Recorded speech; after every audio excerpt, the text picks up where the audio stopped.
Hello. I'm just going to quickly read your bio so folks know who they're hearing from. Joni Olsen is a policy and negotiations analyst for the WSÁNEĆ Leadership Council. She strongly believes in the principles and values of the WSÁNEĆ culture and Indigenous Rights and Title, their treaties, and working towards implementation and structural change. Joni has been an elected councillor for the Tsartlip First Nation for 14 years and has a major from the University of Victoria in political science and double minor in Indigenous and Environmental Studies. So she is currently halfway through her master's degree in public administration. Her goal is to create structural change in government, organizations, communities, and society. She's working on creating policies and building relationships that are guided by WSÁNEĆ values that educate, create opportunity, and remove barriers, and that fundamentally change the system in which we live. Joni's favorite part of her work is listening to the words of the WSÁNEĆ people and taking it to create new policy and design new opportunities. Although this is followed by difficult, slow negotiations, this challenge is her other favorite aspect. So, Joni, do you have a slideshow to share, or are you just talking? I didn't. I don't have one. I could have put one together. I didn't think that was an opportunity, but that's okay. I actually have to excuse myself at 1 p.m. also, so Right.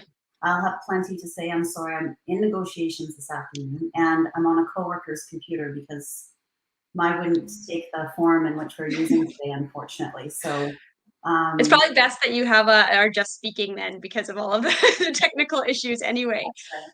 So I'll try and I'll fit leave it to you. as much as I possibly can. Thanks, Shauna. Sure, of course. So I work for an organization called the WSÁNEĆ Leadership Council, and it's an organization that was brought together by the local WSÁNEĆ nations, I think about 3 years ago now, so that we could get together on common issues. So our individual bands often are looking at issues that are on reserve, and it takes a lot of capacity in order to understand and be able to manage those issues.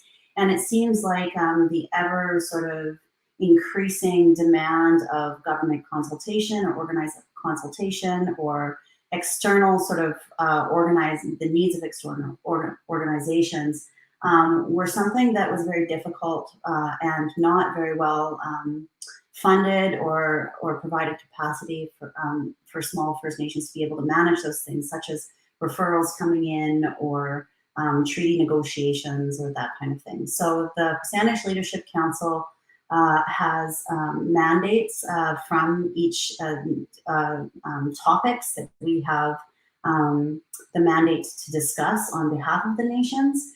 And one of them recently that has come up is looking at and reviewing official community plans with local municipalities or area plans or with the CRD. And so it came to be probably about a year ago now that the Islands Trust was reviewing their policy statement and wanted some Indigenous perspective, or because it, it doesn't seem like too long ago that these documents were created, or even like the Gulf Islands National Marine Conservation Area, which is another one of our files. Had written their policy, but they seem to be very outdated in terms of Indigenous perspective and Indigenous rights or Indigenous title. So our organization, we work with committees, so community committees. We have numbers of them. I don't even know, but we have a language committee, an elders committee, a harvesting committee, an environmental committee. We're just putting together a youth committee. And then we've got a technical advisory committee. So when we're reviewing these documents, it's not just myself or my co-worker, Justin Fritz. We often fine-tooth comb these documents with our committees who recently are getting kind of exhausted of doing it. So the first one that we had a chance to look at was the Cordova Bay Local Area Plan. That was the first document that was brought to us.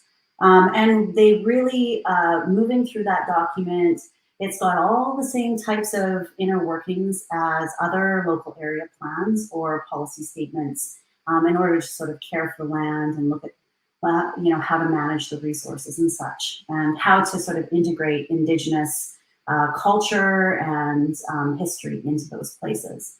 So we put a lot of effort into the Cordova Bay Area Plan. And then MODIS, an organization that's working with Central Saanich, North Saanich, and Sydney, came to us, and we did the same thing with their document.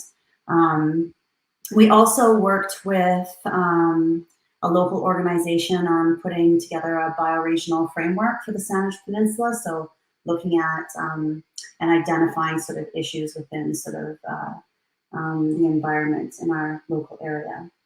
What I have found is a lot of the areas that Saanich people are most interested in these policies is upgrading protection of the environment. So, I mean, as much as it is as you know, recognition of Indigenous culture, a lot of that has to do and is very closely related to the environment. So I brought a story with me today that my Uncle John often tells, and it's the creation story of the islands, which we call Tutlayachis. So the creator paddled over to the east side of Sayot village and found himself some shiny black stones, and they're really round, smooth stones. You can still find them today. And he threw them into the water and nothing happened. And he threw the second stone onto the out of the water and grew a mountain out of the stone. I don't tell it as well as my uncle, by the way. He filled his basket with more shiny stones and went up to the top of this mountain that was just created.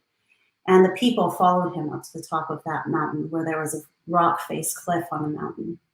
Once he was there, he threw more shiny stones around and more mountains came to be. When he was finished with that work, he grabbed one of the Husainich people and one by one, he threw the Husainich people out into the straits. And as he was tossing them out, he said, "Quanta things slipped checha, quanta things checha." Look at our relatives. Look after your relatives. Look after your relatives. And as he threw them out into the straits and they landed in the straits and they became those islands, and the islands were there to look after the people. What these islands are now called are the Gulf and San Juan Islands. But they were our ancestors that got changed by the Creator into the islands. And when he was done tossing out them into the straits, he turned to the remainder of the people and said, and you will look after your relatives of the deep. These are the directions, and these are the directions that the Husainich relatives are actually what we consider Husainich laws. These are the kind of things that the Husainich people speak about with respect to natural laws for Husainich people, and beliefs and laws are the same. The beliefs and law systems are the same. So I thought that because we're talking about the Islands Trust, that the story about the creation of the islands was a really important one to bring forward, because the relationship that you have with your relatives are the relationships that we feel we have with the islands. And the Husainich people have numbers of reserve lands out in the islands. We have the Tsartlip First Nation on Main Island and Pender and Saturna. So lots of our nations have pieces of land along the islands. And that relationship that we have with them historically was a traveling relationship. We used to go and stay out on the islands on a regular seasonal basis, and sometimes live there year round also. So it says that the names I have, the rest of the story was the names of the Husainich people have for the different parts of the natural world are relative terms. So for instance, in Sinchothan, the word for salmon is older cousin, while the Sinchothan word for deer is grandson. And the word for island means relative of the deep. And the boulder means my gift. And Sinchothan, the word for earth means the wish for the people. So these stories of how things came to be often contain the teachings or the laws that became the natural laws that derived from the teachings. And I thought that was really sort of a relevant thing to go on to say. So when we are looking at our relationship with the Gulf Islands National Park Reserve, so that's another thing, or the proposed National Marine Conservation Area, the First Nations people, the Saanich people who are Douglas Treaty signatories, feel like part of what was cut off was our relationship of care to those places and being on those places. And we were working towards recreating those relationships through different means, of course, of today. And one of those means is to be looking at the governance structures over top of those lands, to hopefully make sure that they're being cared for properly. The other things that we're doing is within the all of our nations, actually, now that the Tsartlip First Nation is included, is we're creating stewardship programs to get our people back out into stewardship positions. You know, some of the nations up north have stewardship programs that put First Nations people back out on the water to sort of care for these things.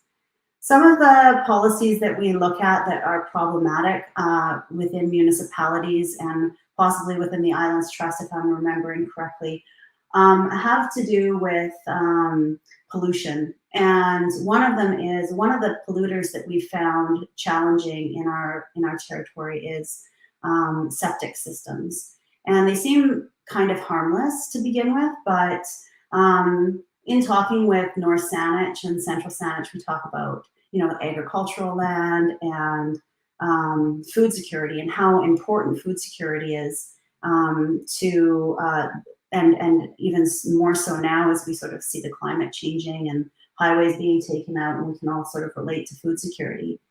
Food security for Indigenous people was not agricultural lands. Food security was the ocean and the beaches. And so there's a conflict there when we talk about food security because we don't have the same idea of it. And what it comes down to is that agricultural land and septic systems, so they're two of the highest offenders, often are the ones that are polluting the beaches. And so there's sort of the living with septic, and there's also food security for Western society in terms of industrial, agricultural sort of land use, and food security for Indigenous peoples with the care of the ocean and the care of our beaches and sort of watersheds. So a lot of the time when we were looking at the bioregional framework or the policy statement for the Islands Trust or the policies under the official community plans, they very much had to do with healthy watersheds, healthy beaches, healthy oceans, and the offenders of those things, and managing the offenders, and often they're people. So instead of the way that society has viewed management in the past in managing the land and the resources, Indigenous laws often focus on managing people and people's behavior. And I did hear that mentioned earlier on today, and I was very excited to hear that because that is one of the models that we look at also within Indigenous law. Such as, you know, one of the things that we're looking at in terms of, you know, the Gulf Islands National Park Reserve and the National Marine Conservation Area is, are those models the best for care? Do they have the high enough standards that we would like to see? And in some areas they don't. So Indigenous organizations are saying things like, is it a tribal park?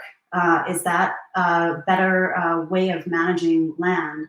Is it legal personhood like they've done in New Zealand and in very few places, but beginning to look at in Canada, and giving rights to the land, giving rights back to the land. And that aligns with Indigenous culture and perspective and Indigenous law.